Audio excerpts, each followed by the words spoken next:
Ce soir, je reçois Eric. Je viens de l'inviter.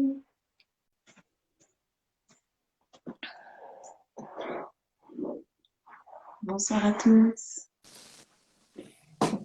Hello, Salut, comment ça va? ça va bien et toi? Eh ben super, content de te retrouver. Ouais, c'est Et puis chouette. de te découvrir aussi, quoi. Ah oui, c'est ça. C'est la première fois qu'on se voit en vrai. C'est Ouais, des ouais, ouais. rencontres mutuelles en vrai, ouais, exactement. Ok, super. Du coup, le temps que les gens arrivent, je vais prendre un petit temps pour me présenter, puis je te laisserai te présenter après. Ok, ça Euh, marche. et puis du coup, après, on laissera la vidéo en replay. Voilà. Ça Donc, roule. moi, je m'appelle Eliette. Je fais des accompagnements au niveau énergétique de la préconception. Donc, on va dire à partir du moment où la sexualité commence à se réveiller, jusque dans la préconception, donc juste avant le désir de concevoir un enfant, tous les soins autour des interruptions de grossesse, qu'elles soient désirées ou non, et puis tout l'accompagnement pendant la grossesse et pendant l'enfantement pour amener plus de légèreté et d'écoute intérieure, on va dire. Donc voilà, c'est un peu de ce souhait-là que sont partis tous ces lives et je suis absolument ravie de pouvoir donner la parole à un homme ce soir parce que c'est chouette en fait, parce qu'on est deux pour faire un bébé et parce que souvent il y a encore trop de différences entre la maman et le papa, que ce soit pendant la grossesse ou après. Donc je suis vraiment ravie de te recevoir ce soir. Eh ben merci beaucoup. Moi, je suis toujours honoré qu'on me laisse un espace de parole et que du coup, ce que je peux dire intéresse des gens. Et ça me fascine toujours et ça me fait toujours autant plaisir. Et là, particulièrement, où justement, en tant que jeune papa, puisque mon fils est né il y a bientôt 2 mois, Mhm. je suis vraiment dans cette dynamique-là, en phase avec toi. Donc, j'ai hâte de partager tout ça avec toi, puis avec ceux qui vont vouloir nous regarder, que ce soit maintenant ou en replay. Super. Du coup, est-ce que tu peux te représenter un petit peu toi, nous expliquer en gros ce que tu fais, puis peut-être ton parcours pour en arriver là où tu es, on va dire, dans cette parentalité? Ok, je vais essayer de faire bref parce que ça pourrait faire l'objet d'un live complet. Surtout que je suis très bavard. En fait, qui je suis, moi, j'estime que je suis juste un homme lambda, en fait, qui a décidé à un moment donné de reprendre le contrôle, de reprendre un peu tu vois, de passer de la place passager à la place conducteur de son propre véhicule pour Mhm. vraiment faire ce qui m'intéressait et aller chercher le bonheur qu'on m'avait promis. En gros, en ayant métro, boulot, dodo, voiture, tout le confort matériel que tu veux. Je l'ai eu, mais il n'y avait pas le bonheur à la clé, donc je suis allé chercher comment l'obtenir.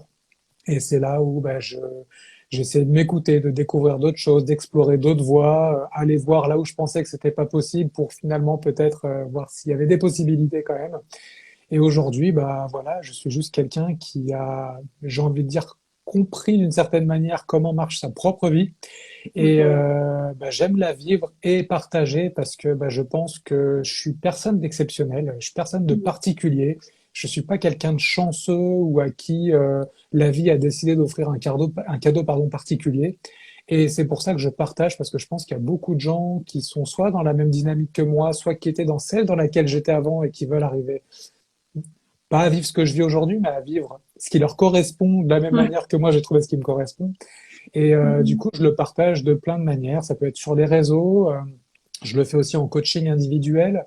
Là, actuellement, je le fais au sein d'une école de naturopathie. Et très bientôt, je vais le faire en collaboration avec des personnes que j'aime beaucoup. Je parle pas trop encore de leur nom parce que je l'ai pas annoncé officiellement, mais voilà, Ok. ça vient de se signer là il y a pas très longtemps.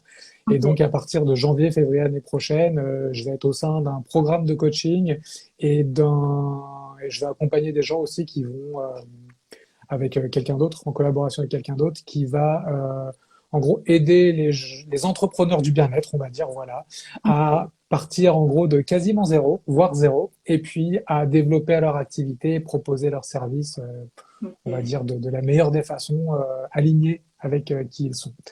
Donc voilà qui je suis et ce que je fais. Si c'est assez clair, c'est bien. Si c'est pas assez clair, n'hésite pas à me dire, hein. Ouais, ouais, super. Je pense que ça donne un bon aperçu. Après, les gens peuvent toujours aller chercher un peu plus sur ton profil, ton site ou sur tes réseaux Ouais. pour en savoir plus. Du coup, bah après c'est un peu une discussion ouverte en fait avec comment t'as vécu toi cette écoute intérieure au quotidien, du coup que ce soit pendant la grossesse, pendant la naissance ou même maintenant en fait en tant que Mhm. jeune papa, de tous ces changements de vie là, comment ça a été pour toi et quels sont peut-être si tu as quelques exemples aussi qui peuvent qui peuvent peut-être on va dire donner un point de référence peut-être aux gens, tu vois, ou comment se dire ah bah oui ça aussi moi je l'avais écouté mais je l'avais entendu mais j'ai pas écouté et du coup je l'ai pas Mhm. appliqué. Du coup voilà comment c'était pour toi? Euh, c'est vaste en fait, parce que l'écoute intérieure, je pense qu'elle n'a pas eu lieu que quand on a appris que Anaïs était enceinte, ni au moment de l'accouchement, ni maintenant en fait. C'est vraiment quelque chose que j'ai bizarrement j'ai appris que c'était inné, Ouais. mais j'ai réappris à me reconnecter à l'inné si tu veux quoi, parce que par mon premier parcours de vie, bah, j'ai expérimenté la déconnexion avec moi-même et c'est pour ça que bah, j'ai écouté les autres, comme je t'ai dit tout à l'heure, et que bah, je suis venu à ne pas trouver mon bonheur puisque bah, j'ai écouté la voix des autres. Alors peut-être que pour certains, ce métro, boulot, dodo, confort matériel et ainsi de suite marche. Pour moi, ça n'a Mhm. pas été le cas. Donc il a fallu que je m'écoute. Mais en fait, pour m'écouter, bah, sur le moment, j'ai pas su comment faire. C'est maintenant, après coup, que je peux te dire un peu comment ça marche pour moi.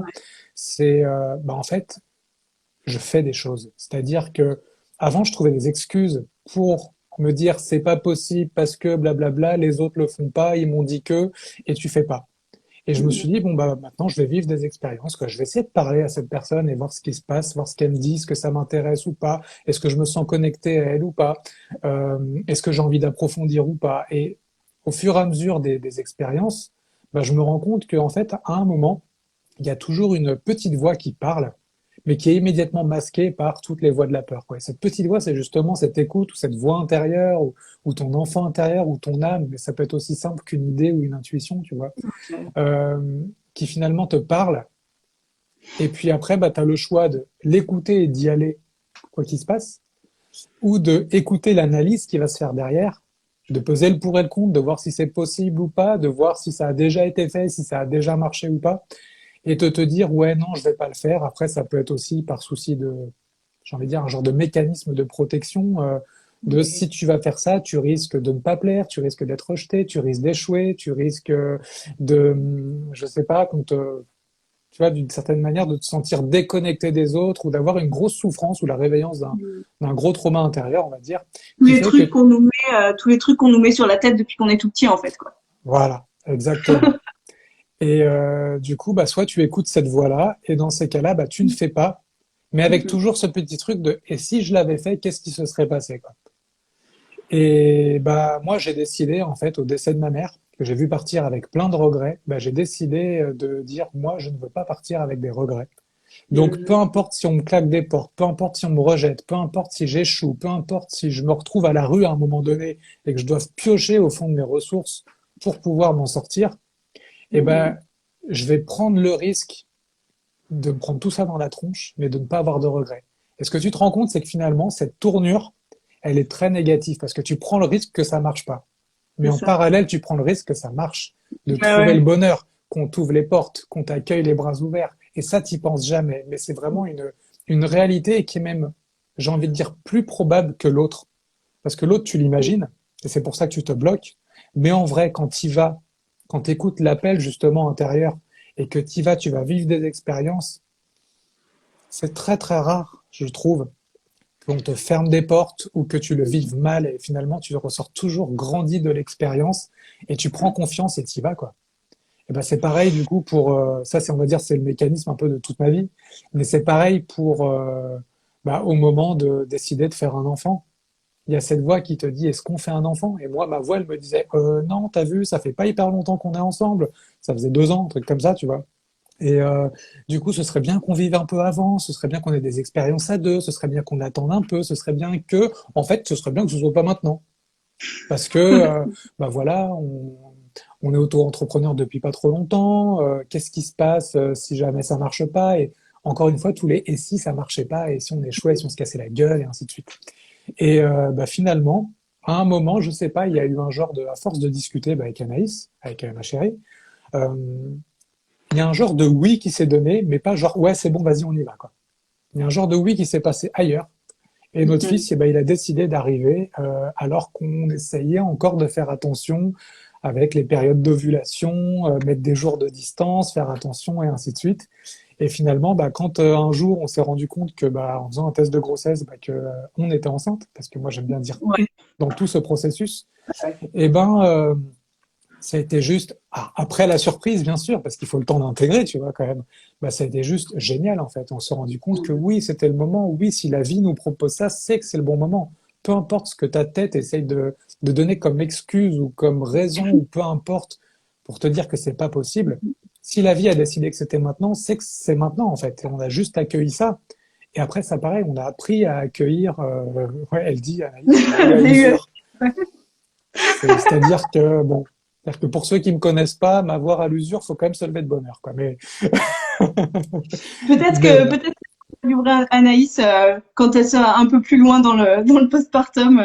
Ce sera intéressant aussi carrément, carrément. d'avoir Je pense que d'avoir son approche sera tout autant intéressante, quoi, carrément. Mm, Et puis après, donc voilà, l'écoute de cette voix, c'est de se dire, en fait, c'est d'accueillir la bonne nouvelle et pas d'essayer de faire rejaillir les peurs parce qu'on aurait pu se dire, attention, et qu'est-ce qui se passe si on n'a plus d'argent, si on n'a plus de rentrée, s'il y a ci, s'il y a ça, si on n'arrive pas à l'entretenir, si on n'arrive pas à l'habiller, si on arrive, tu vois, puis après vient un million de questions et où est-ce qu'on accouche, et comment on lui donne à manger, où est-ce qu'on vit, où est-ce qu'on l'éduque, et il y a un million de questions qui arrivent et genre ça, au bout d'un moment, tu fais, ok, on le met de côté pour le moment un petit peu pour ouais, pour vivre juste l'instant présent, quoi. Anaïs a dit avec plaisir pour l'interview. ouais.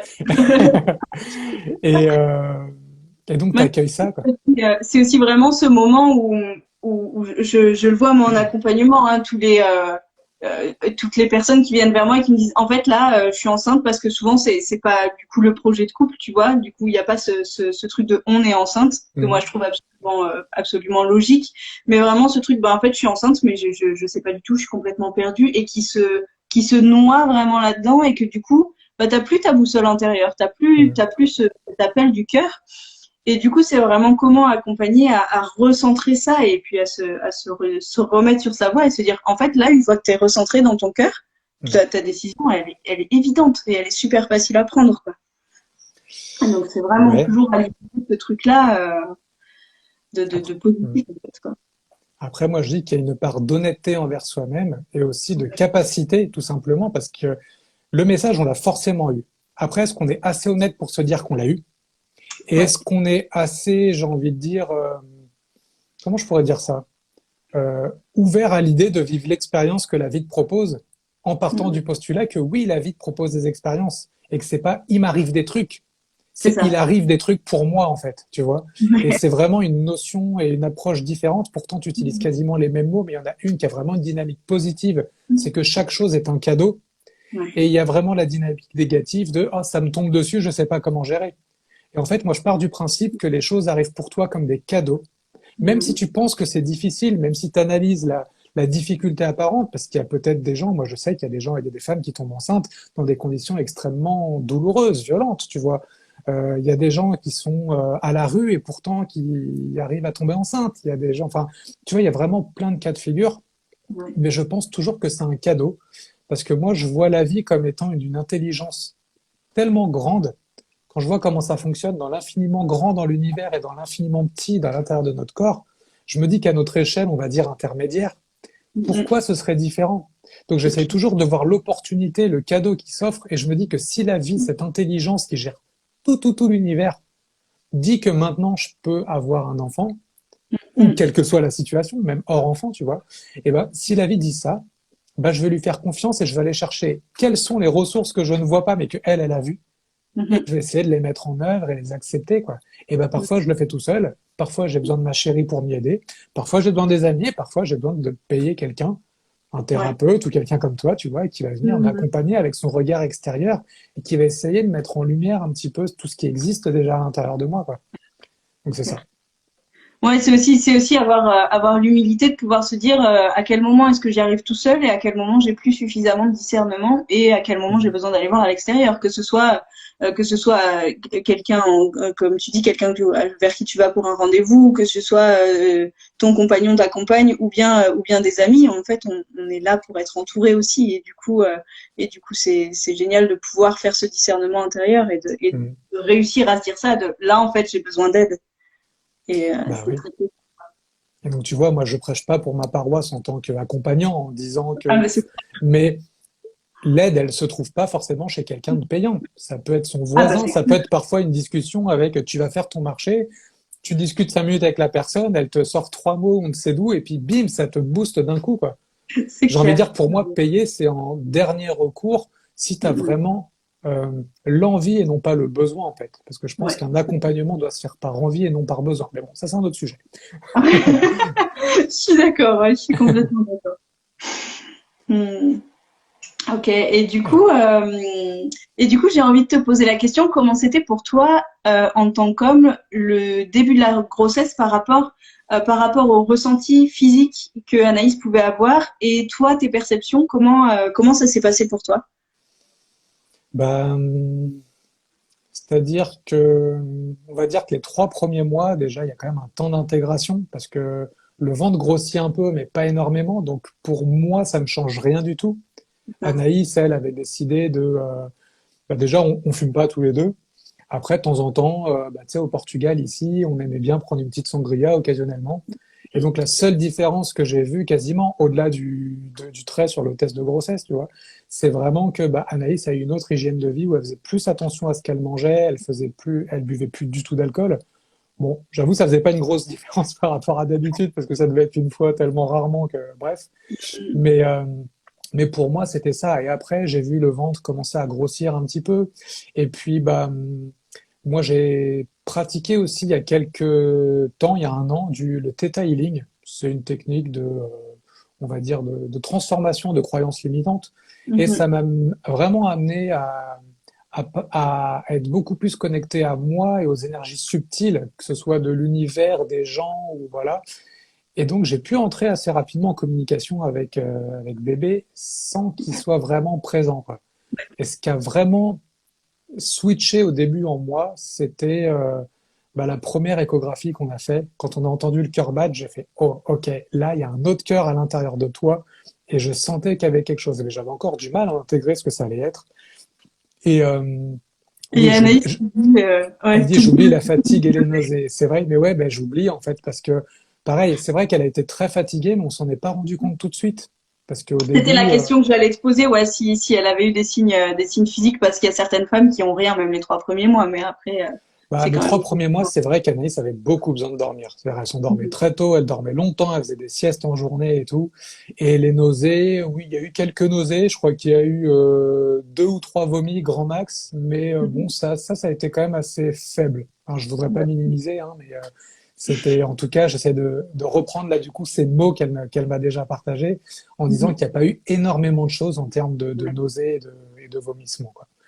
Mais la fatigue, oui, clairement. La fatigue, on sent qu'il y a eu un gros travail qui s'est fait au niveau de son corps et qu'il y a eu beaucoup de fatigue.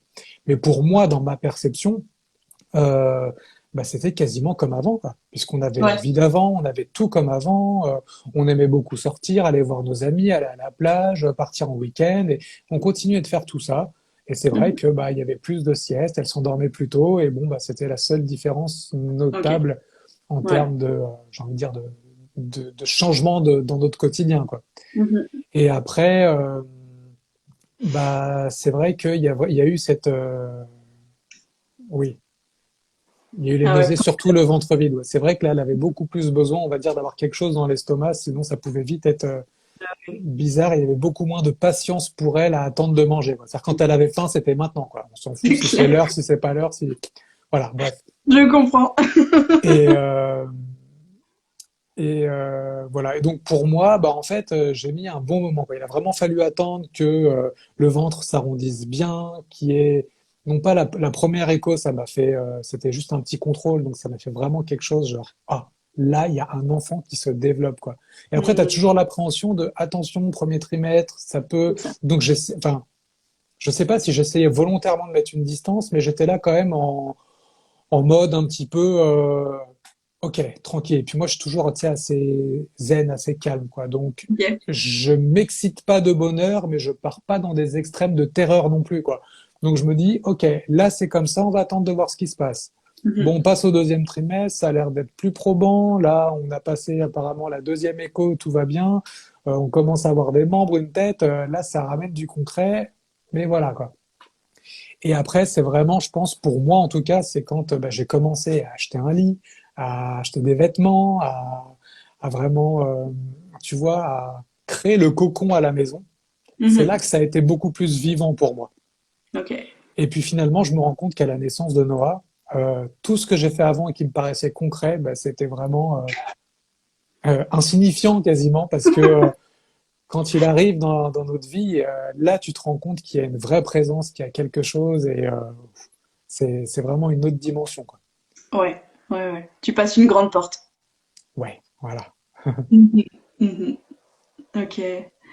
Et du coup, comment ça a été pour vous les choix des accompagnements et puis le choix de la naissance à la maison aussi? Ouais. Comment c'était pour vous de faire ces choix-là? Est-ce que c'était super simple? Est-ce que vous avez trouvé tous les accompagnants dont vous Mm. avez besoin? Enfin, comment c'était? Alors, j'ai envie de dire que c'était hyper simple parce que Mhm. bah, nous, on est tous les deux, on a tous les deux une formation, j'ai envie de dire, de base de notre nouvelle vie de naturopathe. Ok. Donc, se connecter à la nature, à la vie, c'était pour nous une évidence. Et c'est Mhm. vrai que quand on imaginait accoucher, on s'est dit à la maison. Ouais. Quand on a imaginé l'allaitement, on s'est dit, enfin la nutrition, on a dit voilà allaitement. Et puis bah pour tout le reste, l'idée c'était de trouver des personnes ou des formations ou peu importe qui pouvaient nous apprendre ça. Donc on a cherché à avoir doula, sage-femme, on s'en foutait un peu du moment qu'elle répondait à notre besoin. Et c'est trouvé que ça Mhm. a été une doula. Euh, Ensuite, les formations, bah, nous, ce qu'on voulait, c'est on est très curieux et on voulait Ouais. vraiment tout connaître. Donc, on a voulu approfondir la physiologie de la grossesse, de l'accouchement, de comment ça se passe, quelles hormones entrent en jeu, qu'est-ce qui est logique, pas logique, qu'est-ce qui est dangereux, pas dangereux. Et finalement, au-delà de ce que dit la médecine, parce que la Ouais. médecine dit que une grossesse, c'est dangereux de base. C'est pour ça que ça doit Mhm. être accompagné médicalement. Donc, nous, on Ouais. voulait plus ce postulat de départ et on voulait autre chose. Oui, Clotilde, tu veux venir faire un petit coucou? Coucou! Coucou, petit Coucou! chéri. Voilà. Papa, il raconte tout sur ta vie. Et du coup, une question qui arrive au bon moment, je pense, est-ce que tu sentais sa présence avant sa naissance? Ouais, clairement. Non seulement je sentais sa présence déjà physiquement, parce qu'au bout d'un moment, il met des coups de pied, mais vraiment subtilement aussi. Je sais que j'ai discuté plusieurs fois avec lui. J'ai eu quelques messages de sa part, notamment au niveau de son sexe, parce qu'on n'a jamais voulu savoir le sexe avant. On voulait que ce soit lui qui nous le dise à sa Ouais. naissance, genre salut, je suis un garçon ou je suis une fille. Et un jour, je lui ai dit comme ça, bon bah, est-ce que voilà, je sais qu'on veut pas savoir, mais si tu as envie de le dire à papa tranquillou, discrètement, t'hésites surtout pas, quoi. Et il m'a envoyé une image d'un petit garçon, tu sais, comme d'une échographie, et Ok. juste avec le plan sur le sexe, et j'ai vu que c'était un garçon. Et déjà, on n'avait pas de doute avec Anaïs que ce soit un garçon. Elle, elle a toujours senti que c'était un garçon. Et puis bah voilà quoi. Ça finalement le jour au moment de la naissance, on n'a même pas pensé à regarder. On savait que c'était un garçon. Et c'est au bout d'un moment, on a Bah, fait ah bah oui c'est vrai. Ok. c'est ça. Bienvenue Noah. Bravo. Merci d'être là quoi. Ouais, Et, ouais. et donc ouais voilà, pour revenir à ce qu'on disait avant, bah, on avait besoin de tout connaître. Donc on a fait des formations avec notamment Quantique Mama, qui est une Ouais. doula québécoise, je crois, qui est Mhm. absolument géniale et qui a des modules de formation sur la physiologie de l'accouchement, sur Ouais. la gestion de la douleur aussi, parce que pareil, Mhm. quand tu prends la décision d'accoucher à la maison, dans la piscine, la théorie dit que ça se passe bien, mais en vrai, comment ça marche? C'est ça. Comprendre que la péridurale naturelle, c'est l'eau à température du corps, donc autour de 37 en moyenne pour les gens. De Mhm. comprendre comment ça marche, de comprendre comment gérer la douleur avec tes propres outils pour pouvoir laisser l'opportunité justement d'avoir cette écoute intérieure du corps féminin pour le coup. Et moi, en tant que père, d'être connecté à cette énergie du corps féminin pour aller avec elle. Ouais. Et, Et donc comprendre comment avec le souffle, avec la respiration, tout ça, avec des sons aussi, tu pouvais apprendre à gérer la douleur. Et finalement, bah, ça s'est super bien passé, quoi. Alors moi, de mon point de vue, j'ai vu Anaïs souffrir. Quand elle me l'a raconté, elle me dit non, en fait, c'était pas si terrible, hein. Non, parce Tu que vois? pour de vrai, ce qui se passe, c'est que donc déjà la douleur, tu as plein de moyens on va dire de dévier ce qui se passe dans le cerveau Mhm. pour que ton corps ne ressente pas ça. En fait, c'est pour que le corps ne passe pas de douleur à douleur souffrance. Ouais. Et du coup, pour moi, une naissance, c'est pas douloureux, c'est éprouvant, dans le sens où le corps doit s'ouvrir, donc c'est éprouvant physiquement, mais t'es pas obligé de rentrer dans la douleur. Ouais. Et du coup, tu vois, et puis après, bah, quand t'as pas de péridurale et aucun produit, ton corps est suffisamment bien fait pour que tu aies un super cocktail d'hormones. Et dès que le bébé et le placenta sont sortis, tu oublies tous les moindres trucs qui t'ont fait éprouver une sensation très très forte en fait. Mhm. Et le corps est tellement bien fait pour ça. Et tu peux le Bah voir oui. super facilement en fait dans les récits de naissance de toutes les femmes qui ont eu des péridurales, même très peu dosées, elles vont te dire que leur accouchement était difficile, qu'elles ont senti la douleur, etc. Les femmes qui n'ont pas eu du tout de péridurale, du coup qui ont eu le cocktail d'hormones Mhm. complet avec vraiment à la fin ces hormones qui viennent pour tout apaiser et puis libérer en fait tout ce qui a pu être ressenti de très très intense, on va dire. Enfin, du coup, toutes les femmes qui ont accouché sans péridurale, elles te raconteront des naissances merveilleuses, quasiment tout le temps, quoi. Quand il n'y a aucun produit, c'est vraiment toutes les hormones sont là et le corps est vraiment bien fait, en fait. Bah ouais. Et puis le fait de pas être anesthésié, mine de rien, ça te permet de te connecter à l'appel du corps, à Mmh. comprendre que finalement, alors là, pareil, je me vois dans l'obligation de répéter ce qu'Anaïs m'a dit puisque je ne l'ai pas vécu. Donc Ouais. je vais pas être assez prétentieux pour dire ouais, les filles, ça se passe comme ça, vous verrez, alors que je suis un mec qui vivra jamais ça, quoi. En tout cas, pas dans Mmh. cette vie. Mais, euh, mais ce qu'elle me dit, c'est qu'à un moment, le corps, tu sens qu'il pousse tout seul. C'est lui qui Complètement. t'appelle, et quand tu es déconnecté de ça, bah, c'est pour ça que tu as une tierce personne qui dit allez, poussez, poussez. Et puis Mmh. bah, finalement, tu pousses, ouais, mais pas au bon moment, C'est ça. pas, tu vois, dans la bonne dynamique. Et c'est comme ça souvent que tu déchires aussi, quoi. Et Mmh. que, bah, tu vois. Et Complètement. Du coup, pour rebondir là-dessus, ouais, pour le coup, pour ma naissance, la naissance de ma fille, j'étais sous monito parce que j'ai accouché à 5 mois et 3 semaines, donc c'était ultra médicalisé, etc. Mais j'ai quand même eu une naissance absolument merveilleuse. Et donc, je sentais vraiment le corps qui pousse, donc où tu as tout ton corps et vraiment sentir et mon corps et le corps du bébé qui avance en même temps pour aller vers la sortie. Et la sage-femme disait pousser, c'était déjà trop tard. Peut-être, j'ai pas trop de notion du temps, tu vois, mais peut-être 15 secondes trop tard. Et en ouais, fait, c'est déjà beaucoup trop. Le corps, il est déjà vraiment parti dedans. Donc, le moment où la sage-femme te dit ça, où la personne tierce te dit ça par rapport, enfin, basé sur ce qu'elle voit au monito, c'est complètement trop tard. bah oui. Donc, en effet, le corps pousse tout seul et ça, Et c'est même, j'ai super. envie de te dire, nous, de notre expérience, en tout cas, Anaïs a même plutôt dû se retenir de pousser alors qu'il y avait l'appel du corps plutôt que de pousser parce que ce qui s'est passé, c'est que la poche des os avait pas rompu rapidement. Et donc, elle pointait juste à ça de la sortie, en fait, tout en étant hyper tendue, compressée et tout.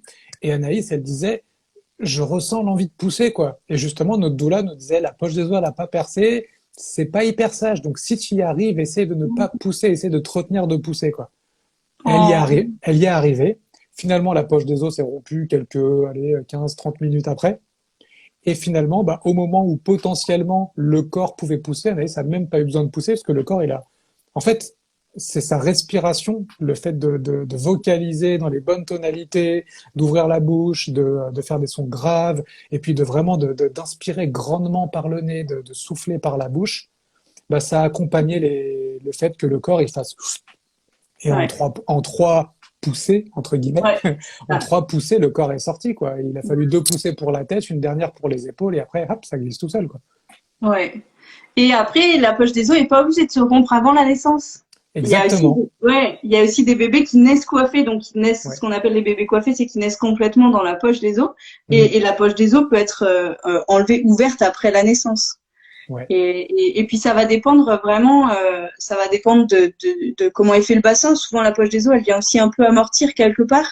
Et du coup, si on perce la poche des os volontairement sur des naissances, ben, ça peut compliquer le travail parce que du coup, il y aurait besoin de ce petit amorti-là pour que ça Ouais. passe plus facilement. et que si on vient percer la poche des os, bah du coup ça va bloquer et ça va être du coup beaucoup plus compliqué pour la Mm. suite du travail, quoi. Ouais. Donc c'est toujours pareil, écouter le corps. Nos corps, ils savent donner naissance, quoi. Ils savent le faire. Bah, c'est vraiment un truc qu'on a appris, parce que c'est des questions qu'on s'est posées, hein. Et si on n'y arrive Ouais, pas? Et si ça se passe mal? Et si, et si, et si? Et c'est en ça. fait, ce que Quantique Mama, elle nous a dit, et notre doula nous a répété un nombre incalculable de fois, c'est la nature a prévu que les femmes accouchent et que les bébés naissent. Et ça, c'est la base, quoi. Et ce qui fait que finalement, on se pose tant de questions, c'est parce qu'on a peur. Et si on a peur, c'est parce qu'on ne comprend pas. C'est Donc ça. nous, notre démarche était de comprendre Mhm. comment se produit la grossesse, comment se fait l'accouchement, comment on gère les douleurs, qu'est-ce que c'est que le placenta, comprendre aussi que c'est un réel accouchement à part entière, le placenta, et que c'est pas juste quelque chose de, voilà, notre doula nous disait, l'accouchement se termine quand le placenta est né, et le Ouais, placenta naît, il ne sort pas, tu vois, il naît c'est ça. comme le frère jumeau de l'enfant, tu vois. C'est ça. Et du coup, ce qui fait que bah, aujourd'hui, on a besoin de tant de médecine, c'est parce que bah, on ne comprend pas, Mhm. qu'on infantilise un peu les femmes en leur disant vous inquiétez pas, on gère tout. Et que C'est du ça. coup, bah, si tu sais pas, t'as peur. Si t'as peur, tu génères de l'adrénaline plutôt que de l'ocytocine. Et Ouais. donc, du coup, c'est là où, bah, en fait, c'est quand t'es en alerte, le corps a besoin d'être décontracté, en fait, détendu, en Une période maman, comme en sommeil, quoi, tu vois. Et c'est une comme maman, ça elle a qu'il besoin d'être en sécurité et du coup, c'est au papa, à la sage-femme, à la doula, aux personnes qui sont autour d'amener cette sécurité-là. Et à partir du moment où le corps exactement. de la maman est en sécurité derrière, Bah voilà, t'as les bonnes hormones qui travaillent et donc t'accouches. Si t'es en mode alerte, le corps se met en pause, il est intelligent, quoi. C'est ce ouais, qui se passe d'ailleurs pour les animaux dans la nature, quoi. Si à un moment donné, il y a, je sais pas, on va dire, une gazelle qui veut accoucher et puis qu'il y a un lion derrière, bah t'as en mode adrénaline qui revient, elle se barre, c'est ça. l'accouchement est stoppé, Ouais, et quand elle est de complètement. nouveau zen, tu vois, elle se secoue, elle réagit dans tous les sens pour évacuer le stress et la peur. Et là, on repasse en mode ocytocine, on va dire. Et puis l'accouchement reprend, puis hop, c'est fini, et puis Ouais. bah, tout le monde va bien, et c'est voilà, quoi. C'est Donc ça. ça, Et c'est un peu le principal des problèmes qui se passent, on va dire, quand une femme arrive en maternité et que du coup, elle se sent plus du tout dans un environnement sécure où elle a dû peut-être donner des papiers, des trucs et des machins où il faut lui faire des touchés vaginaux pour voir où elle en est, etc. Bah, comment tu veux te sentir en sécurité dans un espace comme ça? Soit tu l'as suffisamment travaillé intérieurement et c'est ton mec qui gère tout à côté, toi tu peux rester vraiment dans ta bulle, mais faut vraiment être bien calés l'un et l'autre pour hmm, que ça puisse se passer comme ça. Et en fait, c'est pour ça qu'il y a tellement de femmes qui ont un travail qui s'arrête dès qu'elles arrivent à la maternité, quel que soit leur degré de dilatation, bah parce qu'elles ont besoin juste de retrouver confiance et qu'en fait, bah ça manque les structures manquent de personnel pour pouvoir ramener cette confiance-là, en fait. bah oui. Et tu vois que nous, ici, tu vois, pour rebondir là-dessus, nos doulas ont absolument voulu arriver vraiment dès les tout premiers signes des contractions régulières Ok. pour que ne serait-ce que leur énergie puisse Mhm. entrer dans la maison avant que le travail intense commence, pour Ouais. éviter de perturber juste le flot d'énergie alors qu'on était chez nous, qu'on avait la Mhm. piscine, qu'on avait tamisé l'ambiance, que tout était vraiment hyper cocooning, quoi, tu vois. Et Ouais. elles ont voulu arriver avant, attendre dans la pièce d'en bas pour pouvoir arriver au moment opportun et pas arriver genre comme une fleur, genre salut, je viens de débarquer, je sors du McDo encore en train de mâcher, et voilà.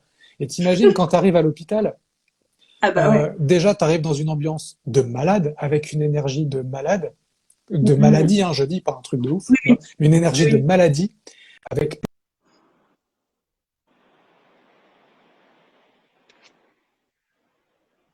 Ah, ça coupe un peu. Euh, Eric, on t'a perdu.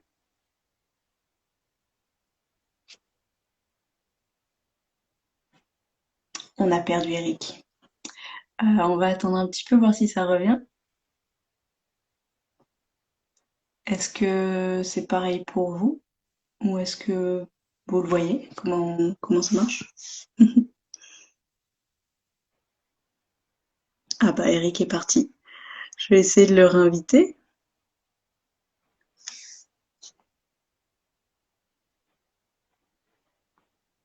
Hop, on l'a perdu. Oh, ah ah, c'est revenu. oui, je sais pas ce qui s'est passé, ça a bugué pendant 2 secondes, donc Ça a coupé. Écoute. ok. Donc, je vais reprendre sans transition, hein, parce que je pense qu'on s'est arrêté au moment où je disais quand tu arrives à l'hôpital, dans cette ambiance de maladie, Oui, c'est ça. tu arrives avec des lumières, du personnel soignant, on te met une perf, on te prend ta tension, on te manipule, on te met sous des néons. Dans la chambre, tu es potentiellement avec quelqu'un d'autre. Et puis, euh, et puis tu as du personnel qui passe tous les 4 matins pour vérifier ta dilatation, ce qui Ouais, accessoirement en tout cas de ce que j'ai appris, ne sert absolument à rien, à part à satisfaire l'ego de la personne qui va dire oui, t'es à 8 cm, tout va bien. c'est ça. Mais moi, de ce que j'ai compris, ça a plus effet de stresser la mère qui se dit après 8 heures, je suis qu'à 3 cm, C'est ou ça. d'être dans l'angoisse de dire ah bah je suis à 8 cm, ça devrait aller vite et ça peut prendre encore 3 heures, quoi, tu vois, ou 8 heures, Ouais. ou 3 jours, Mm, tu vois, enfin mm. c'est. Ah oui, pour moi, pour moi, vraiment, donner cette indication-là, la mère, ne sert à rien. Et on voit hein, que ça bloque ou des femmes à qui tu dis, bah, t'es que à deux et qui du coup se disent, mais je vais jamais y arriver. Et là, disent, je veux une péridurale parce que je vais jamais y arriver.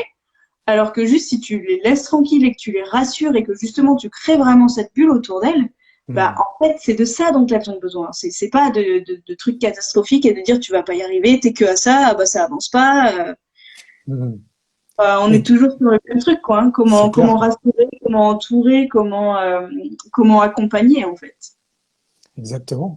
Et pour peu en plus que tu arrives à la maternité, je sais pas, à 18 heures, tu te retrouves avec Changement une d'équipe. infirmière ou une sage-femme, et hop, 2 heures après, changement d'équipe, c'est quelqu'un qui en a rien à foutre parce qu'il n'avait pas prévu de faire sa nuit à ce moment-là, ou quelqu'un ou elle n'avait pas prévu de faire sa nuit, peu importe qui est là. Mais Ouais. et puis bah voilà, et puis qui t'envoie chier, et puis qui du coup se retrouve avec je sais pas, avec 5 personnes à gérer, alors qu'avant, bah, tu vois, c'était pas le cas. Enfin, voilà, quoi. Les doulas savaient à combien de ouais, voilà. En fait, nous, nos doulas, elles savaient à combien de dilatation. Combien des doulas? Enfin, et du coup, vous Euh, aviez pas ça, c'est ça? non, on n'avait pas de sage-femme, mais on avait des doulas qui avaient largement les compétences des sages-femmes, si ce Ouais. n'est plus, sans vouloir minimiser leur travail, bien sûr, mais Mhm, mhm. c'est-à-dire que c'est quand même des femmes, notamment notre doula qu'on a depuis le début, a choisi de travailler en équipe avec quelqu'un qui est arrivé plutôt vers la fin de la grossesse, et celle qu'on a eue depuis le début, bah, c'est une dame il y a 16 ans, elle a accouché de ses 2 filles toute seule dans le bush africain, en Afrique du Sud, quoi, tu vois, avec juste son mari, et qui depuis a parcouru le monde pour Ok. accompagner des naissances et prendre le savoir ancestral, empirique des autres accompagnants de naissance, et donc qui a un savoir juste de dingue, et qui nous Mhm. disait, nous, en gros, au son de la femme, on sait où est-ce qu'elle en est de sa dilatation. Et on va pas lui dire parce que ça ne sert absolument à rien de lui donner cette info. Pour nous, c'est utile, comme ça, ils ont une idée, tu vois. Mais pour la femme, ça n'a pas d'importance puisqu'elle peut mettre aussi bien 4 heures à accoucher que 3 jours ou 4 Ouais. jours. Et en fait, euh, tiens, je vais répondre à ça. Qu'est-ce que ça veut dire doula? Mais je vais juste finir ça avant. Mhm. En fait, ce qui est important de comprendre, c'est que euh, comme je disais tout à l'heure, la nature a prévu que les femmes accouchent et que les bébés naissent. Donc, qu'est-ce qu'il faut juste surveiller? C'est qu'il n'y a pas de danger vital. Et c'est à ce moment-là uniquement qu'on appelle la médecine, ou qu'on va à l'hôpital, ou voilà, peu importe, qu'on intervient. Mais la nature, elle peut prévoir qu'un bébé naisse en 4 heures ou en 3 jours. À partir du moment où la maman a une bonne tension, qu'elle va bien, C'est qu'on ça. surveille le cœur du bébé, que le cœur ne s'emballe pas, qu'on sent qu'il n'y a pas de détresse particulière, eh ben on laisse la vie faire en fait quoi. Qui Ouais. est plus intelligent que la vie? Un Mhm. médecin, en plus très souvent homme, qui va te dire comment une femme doit accoucher, Ouais. sous quel délai et si possible avant de partir en week-end s'il te plaît parce que j'ai pas que ça à foutre, tu Bah, vois. c'est clair. Donc et puis si on vous déclenche c'est lundi matin parce que moi dimanche j'ai golf, hein. Donc tu vois Ouais. c'est juste dingue de voir ça et donc oui voilà à partir du moment où tout va bien et ça a vraiment été notre ligne directrice de toute la grossesse, c'est tant que Mhm. tout va bien, on laisse faire, quoi. Et ça a Ouais. été le cas pendant toute la grossesse, ça a été le cas quand on a vu le terme approcher, qu'on l'a dépassé, ça a été le cas pendant l'accouchement, et c'est encore le cas aujourd'hui, quoi. On surveille que bébé aille bien, et nos angoisses ou les peurs qu'on peut avoir. Ouais. S'il y a un risque, on va faire contrôler qu'il n'y a pas de risque, tu vois. Par exemple, Anaïs a eu des petites pertes de sang au tout début de la grossesse. Bon, bah, ça peut être normal. Et ça peut ne pas Ouais, l'être. c'est très Donc, fréquent. Ouais. quand tu as le doute, tu vas voir, OK, bon, j'ai Mhm. levé le doute, c'est bon. Mais il Ouais. n'y a pas d'urgence, on n'intervient pas. C'est pas pour ça qu'on va aller faire des contrôles toutes les semaines derrière, tu vois. C'est clair. Et voilà, et ainsi de suite. Ouais. Donc, c'était vraiment ça, quoi. Alors après, je sais pas Mhm. si tu veux rebondir là-dessus ou si, avant que la question disparaisse et que je l'oublie, on parle de doula. Euh...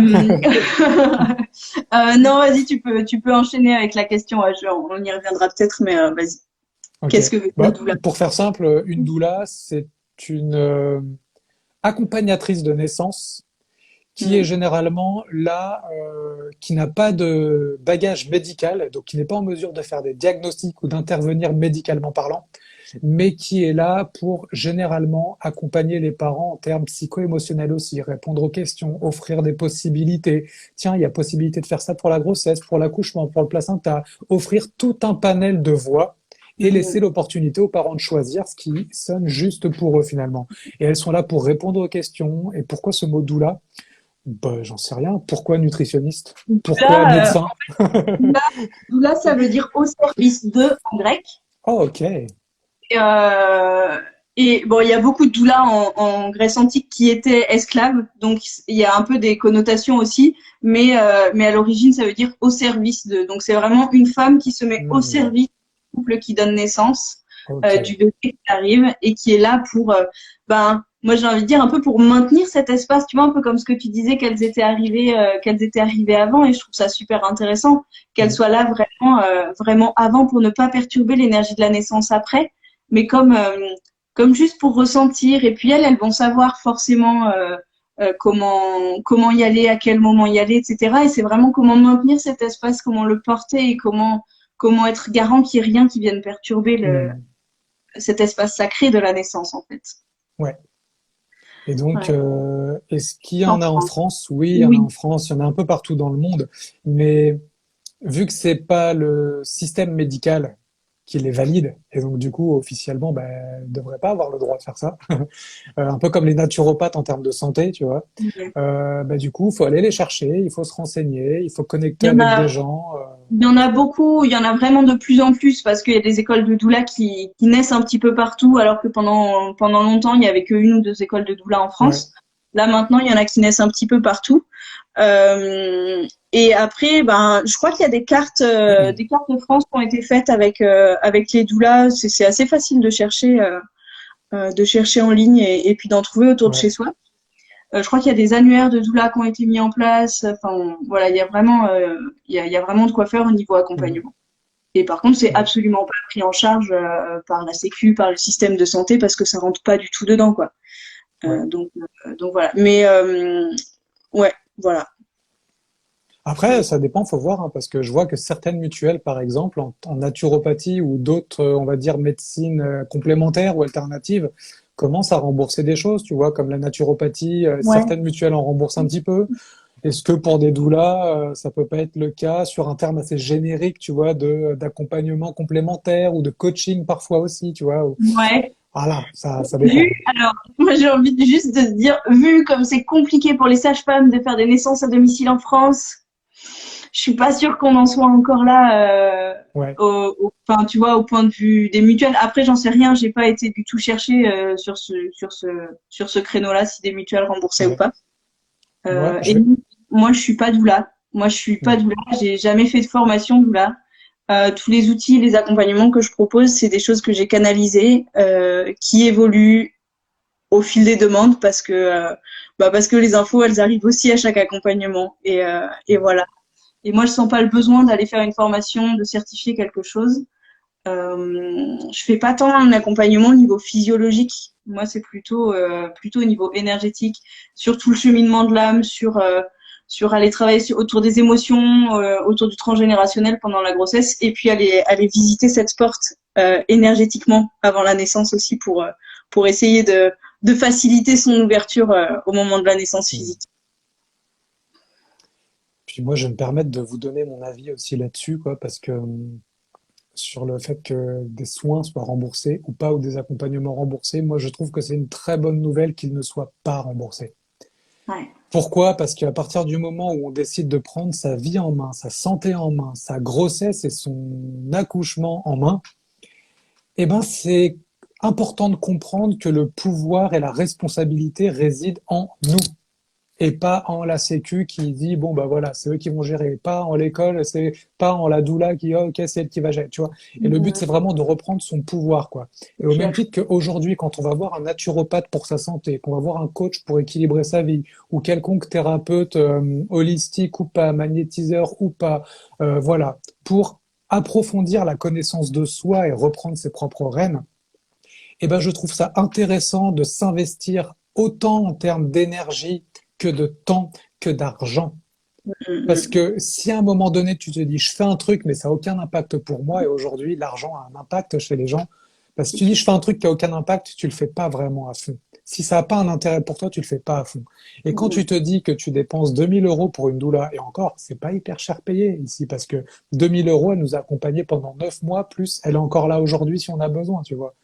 Et Mm. elle peut passer aussi bien 10 heures chez nous, comme pour un accouchement, on va dire à peu près standard, qu'elle a déjà passé 3 jours chez quelqu'un sans rentrer chez elle, sans rien, jour et nuit, tu vois. Ouais. Et quand tu vois le suivi et puis le nombre de connexions qu'on a eu sur WhatsApp aussi, entre des vidéos, des exercices, des outils, des gens qu'elle nous a trouvés, qu'on avait des questions au-delà de son domaine de compétences, enfin voilà, c'est juste énorme. Donc c'est vrai que c'est une grosse somme quand tu sors 2000 € pour un accompagnement, ou même 3000 ou 4000 ou tout cumulé. Nous, je sais même pas combien on a dépensé, mais voilà. On s'est dit, c'est pour nous, c'est pour le bien de notre enfant, c'est pour vraiment reprendre notre pouvoir. Et bah, du coup, on n'a même pas cherché à savoir ce qui était remboursé ou pas, puisque de base, on s'est dit, on ne sera pas remboursé. On a Ouais. payé nos échographies sans les faire rembourser. On a payé tous nos soins sans les faire rembourser. Non pas Mm. parce qu'on est pété de thunes et qu'on s'en fout, mais parce que c'est un investissement, c'est une responsabilité qu'on a décidé de prendre et voilà. Donc je sais que ça Mm. peut être challengeant, surtout quand on est un peu ric-rac, surtout quand on est encore un peu dans ses peurs de manquer, quand on n'a pas vraiment intégré ou qu'on n'arrive pas à concevoir que l'univers peut subvenir à nos besoins en temps réel, même si Ouais. ça paraît pas être ça tout de suite.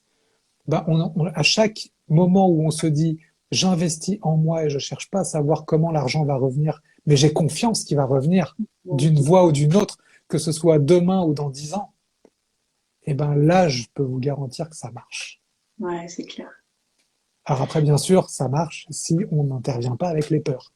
Mais bon, ça, c'est aussi encore une autre discussion, un autre type C'est ça. d'accompagnement que de travailler là-dessus, quoi, bien sûr.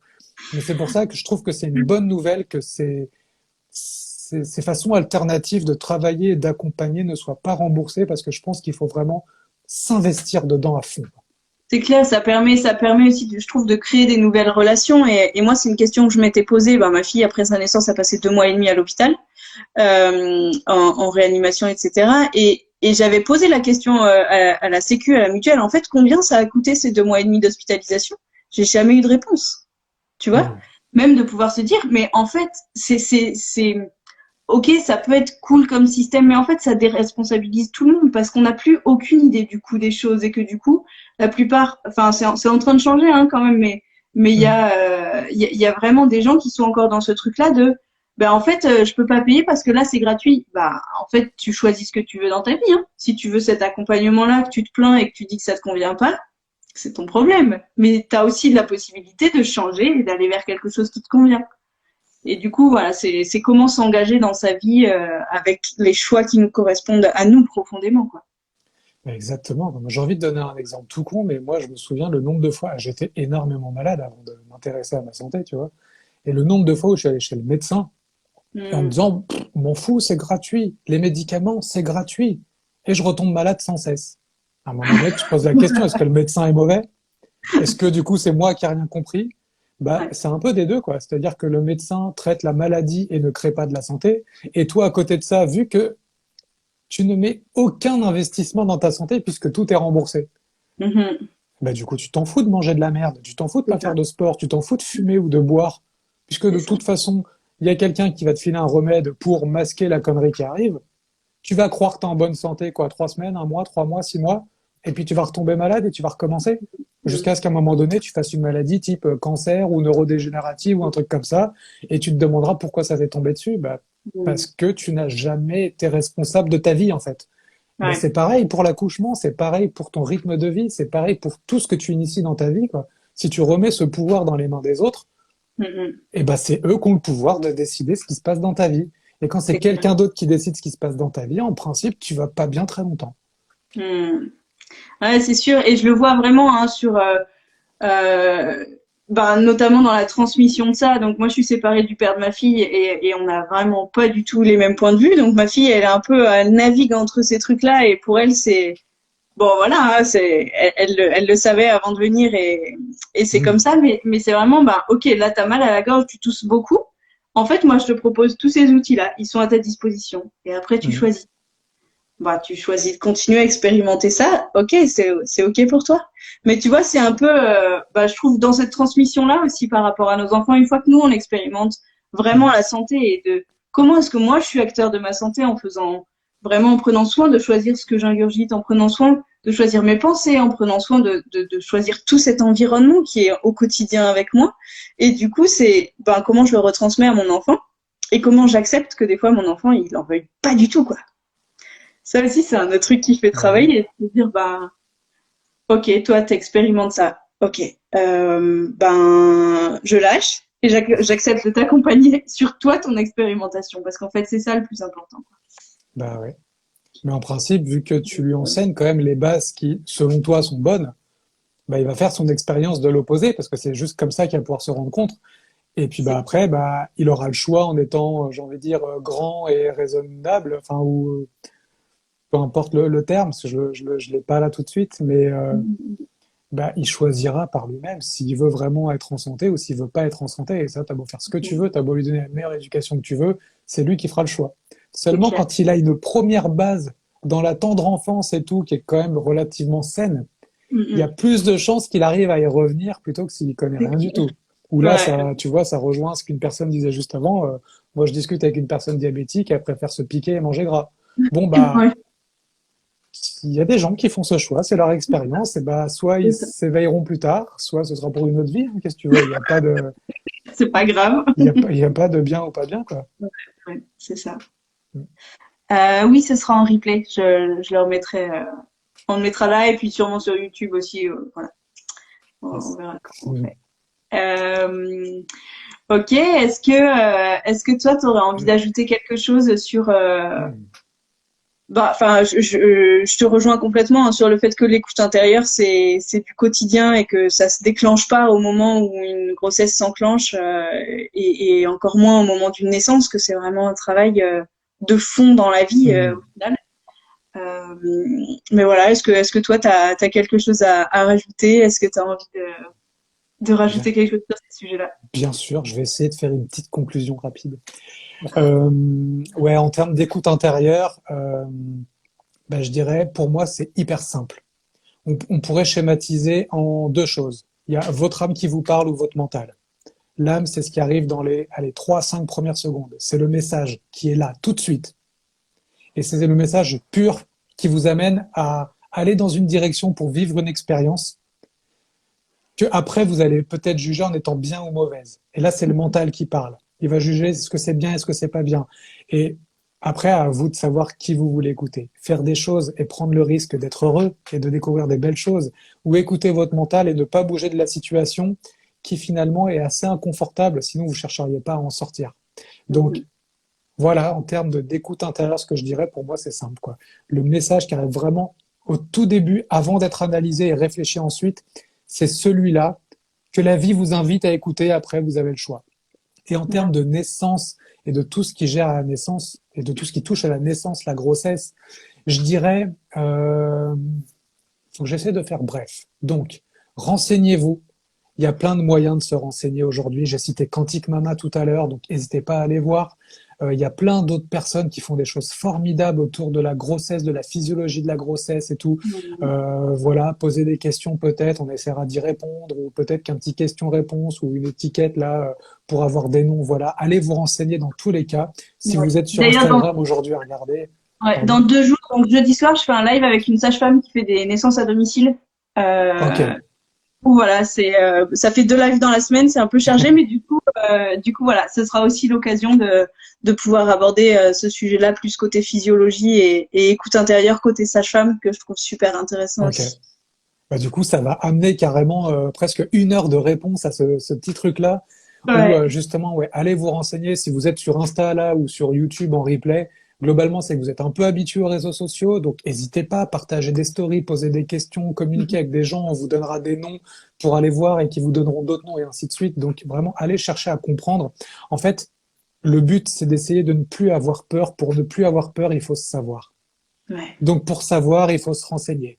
Mais Mhm. il y a un petit mais quand même. C'est qu'à un moment donné, allez lire des livres, allez chercher des théories, mais lâchez. Parce que le principe d'une grossesse et d'une naissance, c'est vraiment l'écoute du corps et l'intelligence qui s'y trouve. Et donc, à un moment, on peut lire que les grossesses se passent comme ça, que les naissances peuvent se passer comme ça, que les temps comment ça s'appelle, d'accouchement, pas les, oui, les temps d'accouchement, les durées de tétée, les durées de sommeil, tout ça, c'est assez normalisé, c'est moyenné, mais qu'à tout moment, ça peut sortir de tout ça. Et donc, Oh c'est à oui. un moment, il faut arrêter d'écouter ce qu'on vous dit à l'extérieur. Vous avez la théorie, vous avez le schéma global. Écoutez ce qui se passe à l'intérieur, c'est vraiment important. Donc, à un moment donné, renseignez-vous, puis arrêtez, regardez des films, des séries, lisez des bouquins de divertissement, parlez Ouais. avec des gens. Et moi, je sais qu'à un moment, j'ai arrêté de parler avec des papas parce qu'ils me disaient, ouais, tu vas voir, quand tu seras papa, ça va se passer comme ci, comme ça. Mais du coup, je récupère les croyances des autres, je récupère la limite des autres et je me dis, où est l'opportunité que j'ai de vivre mon expérience à partir de ma page blanche? Donc peut-être que je vais vivre comme tous les papas, mais j'ai envie de me laisser l'espace de vivre autrement. Mhm. Voilà. Et c'est Au vraiment final, juste ça que j'essaierai d'amener, quoi. ouais, c'est vraiment comme dans la vie de tous les jours, quoi. Est-ce que j'ai envie de vivre comme la masse et que en fait la parentalité est juste une extension de ce choix de vie au quotidien, quoi. Exactement. Tu vois, je suis papa, mais je suis avant tout un être humain. Bah Papa, ouais. c'est juste un de mes rôles qui aujourd'hui est très dominant, mais j'oublie pas que je suis moi, j'oublie pas que je suis aussi un conjoint avec Anaïs, que je suis un ami, que je suis un fils, que je suis un frère, et ça reste des parties de moi, et que je suis aussi un accompagnant, quoi. Et donc, je ne renie pas tout ce que je suis pour devenir autre chose, en fait. J'ai toujours été, en fait, tout ça en même temps, quoi. Et Hmm. ça, c'est génial, quoi, en fait. Ouais. Bah ouais. On fait que grandir et du coup on accueille tout ce qui arrive aussi. Mm. Ouais. Exactement. Donc Ok. voilà, j'espère que c'était assez clair comme conclusion. Ouais, super. Bah, écoute, merci beaucoup. Merci beaucoup à toi pour ces échanges. Et puis, ben, si vous avez d'autres questions, n'hésitez pas dans les commentaires ou alors par Mm. tout moyen possible. Voilà. Voilà. Merci beaucoup et Merci bonne à journée. toi. Bonne Merci. soirée. Ciao. Salut.